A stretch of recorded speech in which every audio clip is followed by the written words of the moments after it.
Finite আর non finite verb নিয়ে যখন আমরা ডিসকাস করি তখন আমরা নন ফাইনিট ভার্বের মধ্যে তিনটা ক্যাটাগরি পাই। একটা হচ্ছে আমার জেরান্ট, একটা হচ্ছে আমার পার্টিসিপেল, আর একটা হচ্ছে ইনফিনিটিভ।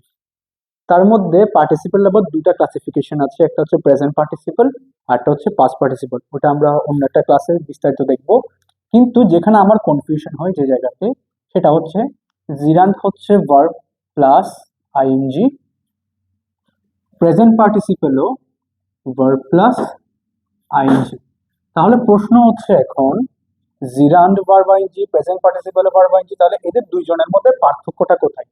পার্থক্য হচ্ছে জিরান্ড কাজ করে একটা নাউনের মতো, অন্যদিকে প্রেজেন্ট পার্টিসিপল কাজ করে অ্যাডজেক্টিভের মতো।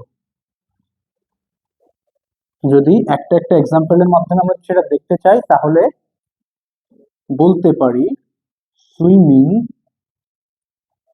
Is a good exercise.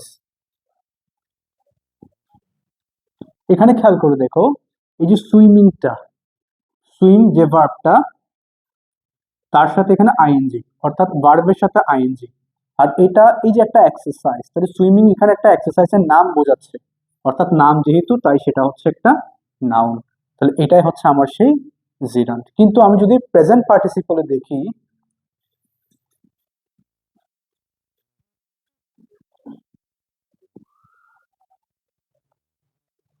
I saw a crying বয়, দেখো বয় একটা নাউন না?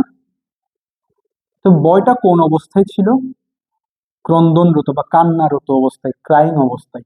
অর্থাৎ নাউন বা প্রোনাউনের দোষ, গুণ, অবস্থা, পরিমাণ বোঝালে সেটা হয় একটা অ্যাডজেক্টিভ। যেহেতু এই নাউনটা এই অবস্থায় ক্রাইং অবস্থায় ছিল, তাই ক্রাইং হবে এখানে অ্যাডজেক্টিভ।